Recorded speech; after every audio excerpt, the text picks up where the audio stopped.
श्री शिवाय नमस्तभ्यम दोस्तों, हर हर महादेव। सावन के पहले आने वाला महीना आषाढ़ का माह शुरू हो चुका है और आषाढ़ माह में किया जाने वाला पंडित प्रदीप मिश्रा गुरु जी के बताए हुए 3 विशेष उपाय के बारे में हम आप सभी को बताने वाले हैं। जिस उपाय को आप आषाढ़ माह के किसी भी सोमवार को करके अधिक से अधिक लाभ प्राप्त कर सकते हैं और अपने जीवन की समस्याओं को भी बहुत ही जल्दी दूर कर सकते हैं। आप चाहें तो अपनी समस्या के अनुसार एक उपाय भी कर सकते हैं और आप चाहें तो तीनों उपाय आषाढ़ माह के किसी भी सोमवार को शुरू कर सकते हैं। लेकिन दोस्तों, गुरुजी पंडित प्रदीप मिश्रा के बताए हुए उपाय को जानने से पहले हम आपको आषाढ़ माह का थोड़ा सा महत्व बता देते हैं। सावन महीना के पहले पड़ने वाला आषाढ़ माह में भगवान भोलेनाथ जी और भगवान विष्णु जी दोनों की पूजा का विशेष महत्व होता है। आषाढ़ माह में आप भगवान भोलेनाथ जी की कोई भी उपाय को करके उन्हें आप बहुत ही जल्दी प्रसन्न कर सकते हैं और साथ ही साथ आप यदि भगवान विष्णु जी की पूजा करते हैं तो उन्हें भी आप बहुत ही जल्दी प्रसन्न कर सकते हैं। आषाढ़ के महीना में भगवान भोलेनाथ और भगवान विष्णु जी की एक साथ पूजा करने का बहुत ही विशेष लाभ होता है दोस्तों, और आपको कार्य में बहुत ही जल्दी सफलता प्राप्त होने लगती है। और यदि किसी प्रकार की समस्या आपके जीवन में आ रही है, बहुत लंबे समय से समस्या बनी रही है, तो वह समस्या भी बहुत ही जल्दी दूर हो जाती है और व्यक्ति के जीवन में सुख समृद्धि उत्पन्न होने लगती है। इसके अलावा दोस्तों, आषाढ़ माह में भगवान सूर्यदेव जी की पूजा और उन्हें जल चढ़ाने का भी महत्व बताया गया है। यदि आप आषाढ़ माह के प्रत्येक रविवार को सूर्यदेव जी को उनके मंत्रों का जाप करके जल अर्पित करते हैं तो व्यक्ति के मान सम्मान में वृद्धि होती है। और यदि उनके पास धन की कमी है, धन संपदा की कमी हमेशा ही रहती है, तो वह हमेशा के लिए दूर होने लगती है। आषाढ़ माह में आप कनेर के पुष्प, लाल रंग के पुष्प अथवा कमल के फूलों को भगवान पर अर्पित करते हैं तो यह आपके लिए बहुत ही लाभकारी होता है। दोस्तों, यहाँ तो हो गया आषाढ़ माह का महत्व और उससे आपको क्या लाभ प्राप्त होता है, उसके बारे में हमने आपको बहुत ही अच्छी तरह से बता दिया है। दोस्तों, अब हम आपको गुरु जी के बताए हुए उपाय के बारे में 3 विशेष उपाय के बारे में बताने वाले हैं और यह उपाय आप आषाढ़ महीने के किसी भी सोमवार को शुरू कर सकते हैं। आप आषाढ़ माह के किसी भी सोमवार को इन तीनों उपाय को कर सकते हैं। यदि आप किसी समस्या से परेशान हैं तो उस समस्या के निवारण के लिए कोई एक विशेष उपाय भी कर सकते हो। तो चलिए दोस्तों, हम अपने पहले विशेष उपाय के बारे में आपको बताते हैं। दोस्तों, इस उपाय के लिए आपको मात्र 5 बेलपत्र की आवश्यकता पड़ेगी। ध्यान आपको इस बात का रखना है कि 5 बेलपत्र कहीं से भी कटे फटे ना हो, बेलपत्र में कहीं पर भी छेद ना हो, यानी कि आपको खंडित बेलपत्र इस उपाय के लिए नहीं लेना है। और आप इस उपाय को अपने त्वचा से संबंधित किसी भी प्रकार की रोग बीमारी को दूर करने के लिए कर सकते हैं। चाहे तो आप इस उपाय को अपने किसी भी प्रकार की मनोकामना की पूर्ति के लिए भी कर सकते हैं। गुरु जी ने इस उपाय के बारे में इस प्रकार से बताया है दोस्तों। अब दोस्तों, आप जैसे ही 5 बेलपत्र की व्यवस्था कर लेते हैं, उसके बाद आपको एक तांबे के पात्र में अपने घर का शुद्ध जल भर लेना है।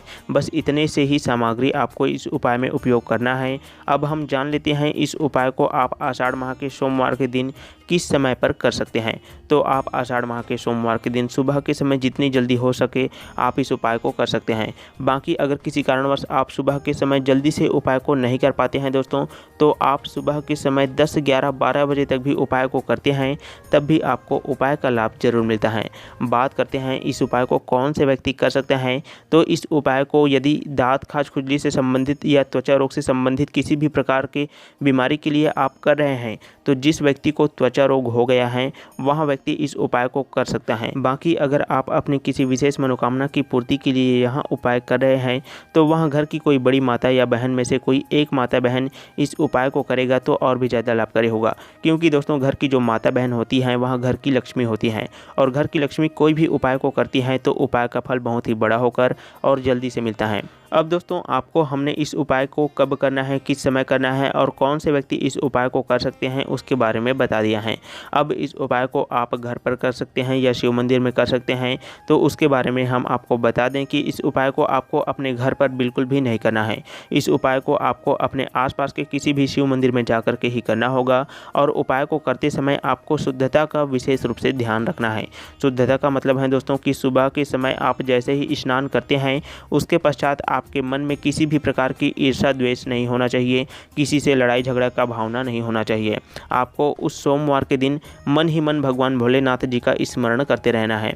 अब दोस्तों, हम आपको उपाय को करने की विधि के बारे में आपको अच्छे तरीके से बता देते हैं। आपको अपने 5 बेलपत्र और 1 लोटा जल और एक खाली पात्र को लेकर अपने आसपास के किसी भी भगवान भोलेनाथ जी के मंदिर में चले जाना है। जैसे ही आप मंदिर में पहुंचते हैं तो सबसे पहले आपको भोलेनाथ जी का दर्शन करना है और मंदिर में उपस्थित जितने भी देवी देवता विराजमान हैं मंदिर में उनको प्रणाम कर लेना है और उसके बाद में आपको भोलेनाथ जी का पूजन कर लेना है। उसके पश्चात अब आपको अपना उपाय शुरू करना है। आपको शिवलिंग के पास में जाकर के बैठ जाना है और आपने जो 5 बेलपत्र लेकर के आए हुए हैं उसको आपको एक कमल पुष्प बना लेना है।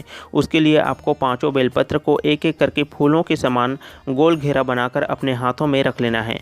अब उस कमल पुष्प को आपको माता अशोक सुंदरी जी वाले स्थान पर स्पर्श करा देना है और आपको अपनी मनोकामना को बोल देना है या अपनी समस्या को बोल देना है। उसके पश्चात में उस कमल के पुष्प को उठाकर आपको माता पार्वती जी के स्थान में स्पर्श करा देना है। उसके पश्चात में दोस्तों उस कमल के पुष्प को आपको शिवलिंग के ऊपर श्री शिवाय नमस्तुभ्यम मंत्र का जाप करते हुए समर्पित कर देना है और आपको अपनी मनोकामना को बोलना है। अब जैसे ही कमल पुष्प को आप समर्पित कर देते हैं उसके बाद में आपको अपने खाली पात्र को जलाधारी के सामने में रख देना है और आपने जो 1 लोटा जल लेकर के आए हुए हैं उसको आपको उस कमल के पुष्प के ऊपर में धीरे धीरे करके समर्पित कर देना है।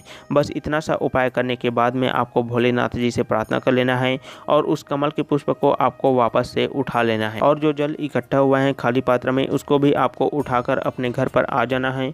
अब आपको उस 5 बेलपत्र के कमल पुष्प का आपको सेवन करना है और उसके पश्चात में आपको भोलेनाथ जी के चढ़े हुए जल का सेवन करना है।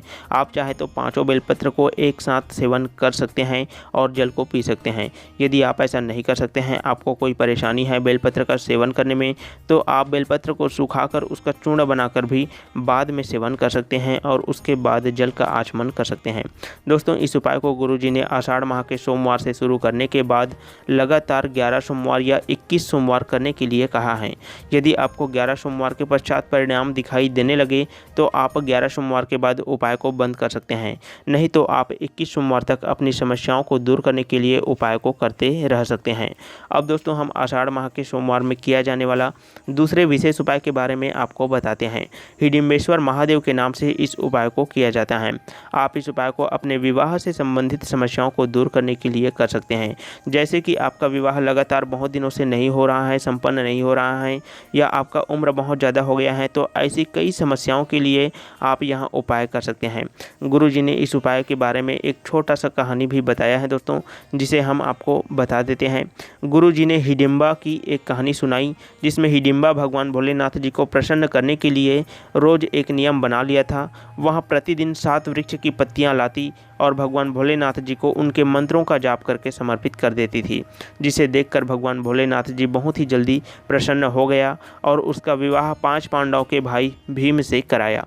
तो आप भी भगवान भोलेनाथ जी की कृपा प्राप्त करना चाहते हैं तो आपको एक नियम बना लेना है कि प्रत्येक माह में आने वाली प्रदोष हो गया, मासिक शिवरात्रि या सोमवार के दिन भगवान भोलेनाथ जी को 7 अलग अलग वृक्ष की पत्तियों को आपको उनके मंत्रों का जाप करके समर्पित कर देना है। 7 वृक्ष की पत्तियां आप उन वृक्षों की पत्तियों को ले सकते हैं जिसे आप भगवान भोलेनाथ जी को अर्पित करते हैं, जैसे कि आप आम, पीपल, बरगद, बेलपत्र, समीपत्र, आंकड़े का पुष्प और धतूरा, इन वृक्षों की पत्तियों को लेकर भी आप लोग इस विशेष उपाय को कर सकते हैं और अपने विवाह से संबंधित कोई भी समस्या है तो उसे दूर कर सकते हैं। गुरुजी ने इस उपाय को 5 बार करने के लिए कहा है दोस्तों। जैसे आप सोमवार को शुरू करते हैं तो आप लगातार 5 सोमवार तक आपको यहाँ उपाय करना है। इस उपाय को करने के बाद में भोलेनाथ जी की असीम कृपा आपको प्राप्त होगी और आपका विवाह बहुत ही जल्दी संपन्न हो जाएगा। यह बहुत ही सरल उपाय है। मात्र 7 वृक्ष की पत्तियां आपको आषाढ़ माह के सोमवार में शिवलिंग के ऊपर में समर्पित करना शुरू कर देना है। इस उपाय के अंतर्गत गुरुजी ने जल चढ़ाने की बात नहीं बताई है, लेकिन आप चाहें तो जल चढ़ा सकते हैं, क्योंकि सोमवार के दिन जल चढ़ाने के महत्व बहुत ही बड़ा होता है। सोमवार के दिन भगवान भोलेनाथ जी को जल अर्पित करने से माता लक्ष्मी की कृपा भी आपको जल्दी से प्राप्त होती है। धन धान्य की कमी आपके जीवन से दूर हो जाती है। अब दोस्तों हम बात करते हैं सोमवार के दिन किए जाने वाले तीसरे विशेष उपाय के बारे में। इस उपाय में आपको मात्र 1 बेलपत्र की आवश्यकता पड़ेगी। बेलपत्र कहीं से भी खंडित नहीं होना चाहिए और उसके साथ में आपको पीला चंदन चाहिए दोस्तों, है ना। 2 सामग्री चाहिए और यहाँ उपाय विशेषकर मनोकामना पूर्ति का उपाय है। जैसे कि आपकी कोई मनोकामना है, रोग मुक्ति हो सकती है ना, रोग मुक्ति की मनोकामना है, व्यापार में वृद्धि के लिए कोई मनोकामना हो सकती है, कोई अच्छी नौकरी प्राप्ति के लिए आप यहाँ उपाय कर सकते हैं, या आप कर्ज में फंसे हुए हैं तो कर्ज की समस्या को दूर करने के लिए भी भी आप यहाँ उपाय कर सकते हैं। धन प्राप्ति के लिए भी आप यहाँ उपाय कर सकते हैं, या फिर शीघ्र विवाह से संबंधित कोई मनोकामना है तो उसके लिए भी आप इस उपाय को कर सकते हैं। मतलब आप अपने किसी भी प्रकार की मनोकामना की पूर्ति के लिए आषाढ़ माह के किसी भी सोमवार को यहाँ उपाय आप शुरू कर सकते हैं। दोस्तों, आपको एक बेलपत्र लेना है और बेलपत्र की नीचे की डंडी को आपको तोड़ लेना है और उस डंडी का उपयोग आपको चंदन की बिंदी बेलपत्र के पत्ते में लगाने के लिए करना है। और जब भी आप बेलपत्र में बिंदी लगाएंगे तो आपको श्री शिवाय नमस्तुभ्यम मंत्र का जाप करना है। इस प्रकार से आपको 108 बार श्री शिवाय नमस्तुभ्यम मंत्र का जाप करना है और आपको 108 बिंदी आपको बेलपत्र के पत्ते में लगा देना है। आप इस उपाय को करते समय भगवान भोलेनाथ जी के कोई भी मंत्र का जाप कर सकते हैं, लेकिन आपको एक मंत्र का चुनाव करना है और उसी मंत्र को आपको 108 बार बिंदी लगाते समय बोलना है। अब दोस्तों, आप जैसे ही बिंदी लगा लेते हैं तो उस बेलपत्र को आपको अपने आसपास के किसी भी भोलेनाथ जी के मंदिर में लेकर चले जाना है और शिवलिंग में माता अशोक सुंदरी जी के स्थान में स्पर्श कराने के बाद में आपको माता पार्वती के हस्त कमल में स्पर्श कराना है और उसके बाद में आपको उस बेलपत्र को शिवलिंग के ऊपर में श्री शिवाय नमस्तुभ्यम मंत्र का जाप करते हुए समर्पित कर देना है। ध्यान आपको इस बात का रखना है कि बेलपत्र का जो चिकना वाला भाग है वह शिवलिंग से स्पर्श होना चाहिए। इस तरह से ही आपको बेलपत्र को समर्पित करना है और उसके बाद में आपको एक लोटा जल धीरे धीरे करके बेलपत्र के ऊपर में चढ़ा देना है। इसके बाद आप हाथ जोड़कर भगवान भोलेनाथ जी को अपनी मनोकामना बोल सकते हैं। बस इतना सा ही आपको यहाँ उपाय करना है। इसमें आपको कोई भी जल का आचमन नहीं करना है, ना ही आपको बेलपत्र का सेवन करना है, मात्र आपको जल को समर्पित करना है। दोस्तों, बस इतना सा ही आपको इस तीसरे नंबर के उपाय को करना है। अब कई लोग यहाँ पर सोचेंगे कि जो टूटे हुए डंडी हैं उसका क्या करना है, तो उस डंडी को आप लोग अपने घर पर कहीं पर भी गमले में डाल सकते हैं, या फिर आपके घर के आसपास में नदी है तो वहाँ पर आप लोग वहाँ डंडी को विसर्जित कर सकते हैं।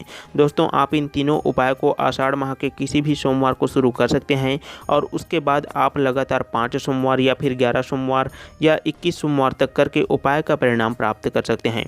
दोस्तों, यदि आपने यहाँ तक वीडियो को देख लिया है, उपाय के बारे में अच्छे तरीके से जानकारी प्राप्त कर लिया है, तो कमेंट बॉक्स में हर हर महादेव जरूर लिखें ताकि हमें पता चल सके कि आपने यहाँ तक वीडियो देख लिया है। बाकी अगर आप उपाय से संबंधित आपके मन में कोई भी प्रश्न है, किसी भी प्रकार की कोई प्रश्न है दोस्तों, तो आप हमें कमेंट करके ज़रूर ही पूछ सकते हैं। उपाय को करने में आपको गलती बिल्कुल भी नहीं करना है।